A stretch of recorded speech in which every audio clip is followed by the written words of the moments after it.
Hi guys, welcome to the channel let me make law easy for you.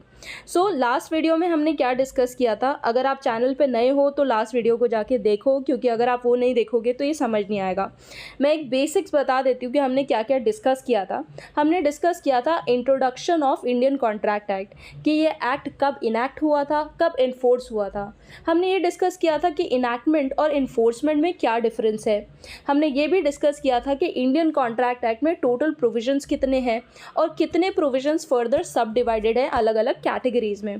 हमने एक additional point ये discuss किया था कि इंडियन कॉन्ट्रैक्ट एक्ट के कुछ प्रोविजंस ऐसे हैं जो इंडियन कॉन्ट्रैक्ट एक्ट से रिमूव होके अब सेपरेट लेजिस्लेशन का पार्ट बन गए हैं, जैसे कि sales of good act of 1930 and partnership act of 1932। Today we are going to discuss कि इंडियन कॉन्ट्रैक्ट एक्ट का जो बेयर एक्ट है वो किस तरीके से डिवाइडेड है। इंडियन कॉन्ट्रैक्ट एक्ट जब आप उठा के पढ़ते हैं तो आपको पता चलता है कि सेक्शन 1 से 75 तक जो सेक्शंस और प्रोविजंस दे रखे हैं वो जनरल प्रिंसिपल्स की बात करते हैं। जनरल प्रिंसिपल्स वो होते हैं जो हर कॉन्ट्रैक्ट पे एप्लीकेबल होते हैं, जैसे कि offer and acceptance, consideration, what objects are lawful, free consent कब मानी जाएगी, and what is the capacity to enter into contract. ये सारे जनरल प्रोविजंस का पार्ट है जो कि हर कॉन्ट्रैक्ट पे एप्लीकेबल है। और जो सेकंड पार्ट है वो स्पेशल कॉन्ट्रैक्ट से डील करता है। स्पेशल कॉन्ट्रैक्ट्स हो गए हमारे bailment, pledge, agency, indemnity, guarantee. ये सारे स्पेशल कॉन्ट्रैक्ट के प्रोविजन में डील होते हैं। अब ये जो जनरल प्रिंसिपल भी है ना, ये फर्दर सब डिवाइडेड है अलग अलग कैटेगरीज में। Most people think contract law is complicated, it's not easily understandable. But what if I tell you it's just a simple flow? आज मैं आपको इंडियन कॉन्ट्रैक्ट एक्ट को एक चार्ट के थ्रू समझाऊंगी, स्टेप बाय स्टेप। सो पहला जो provision है वो डील करता है प्रपोजल एंड एक्सेप्टेंस से। प्रपोजल एंड एक्सेप्टेंस होते हैं सेक्शन 3 एंड 9 के पार्ट। इसमें दे रखा है कि प्रपोजल कब कंप्लीट माना जाएगा और कब कंप्लीट नहीं माना जाएगा, और कब एक्सेप्टेंस कंप्लीट माना जाएगा और कब एक्सेप्टेंस कंप्लीट नहीं माना जाएगा। इन सब चीज़ों को हम डिटेल में डिस्कस करेंगे आगे आने वाले वीडियोज़ में। सो एक बेसिक समझने के लिए आपको ये चार्ट समझना पड़ेगा, so that you get a flow of events. ठीक है। दूसरी कैटेगरी जो आती है वो आती है valid, void and voidable contracts की, जो सेक्शन 10 से सेक्शन 30 तक दे रखे हैं। नाउ वैलिड कॉन्ट्रैक्ट्स वो होते हैं जो लीगली एनफोर्सिएबल माने जाते हैं। वॉइड कॉन्ट्रैक्ट्स वो होते हैं जिनका कोई लीगल इफेक्ट होता ही नहीं है। और वॉइडेबल कॉन्ट्रैक्ट्स वो होते हैं जो एक पार्टी के लिए वैलिड होते हैं और दूसरी पार्टी उसे कभी भी टर्मिनेट या कैंसिल कर सकती है। मैंने आपको लास्ट वीडियो में बताया था कि हर अग्रीमेंट कॉन्ट्रैक्ट नहीं होता, सिर्फ वैलिड अग्रीमेंट ही कॉन्ट्रैक्ट बनता है।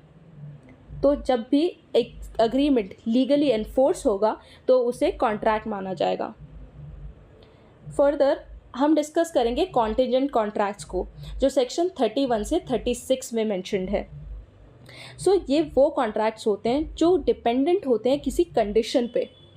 What if I say that, अगर मैंने अपने फ्रेंड से बोला if it rains then I will pay you, अगर आज बारिश होती है तो मैं तुम्हें 1000 रुपये देता हूँ। अगर ये कंडीशन फुलफ़िल हुई तभी कॉन्ट्रैक्ट एनफोर्स माना जाएगा। अगर मान लीजिए बारिश हुई ही नहीं तो वो कॉन्ट्रैक्ट एनफोर्सेबल नहीं होगा। देन अब हम आते हैं परफॉर्मेंस ऑफ कॉन्ट्रैक्ट पे, जो दे रखा है सेक्शन 37 से सेक्शन 67 में। Now comes the most practicable part which is the performance of the contract. जो प्रॉमिस किया है उसे फुलफ़िल करना होगा। कॉन्ट्रैक्ट का रियल टेस्ट यहाँ होता है, कौन अपनी ऑब्लिगेशन कंप्लीट करता है, कौन अपनी ऑब्लिगेशंस को इनकम्प्लीट छोड़ देता है और अपनी ऑब्लिगेशन से हट जाता है पीछे। उसके बाद हम डिस्कस करेंगे क्वाजी कॉन्ट्रैक्ट्स को। Interesting part, even without agreement law can create obligations. You mistakenly pay someone and law says they must return it. Agreement नहीं है पर लॉ फेयरनेस इंश्योर करता है। उसके बाद हम डिस्कस करेंगे ब्रीच एंड कॉन्सिक्वेंसेस।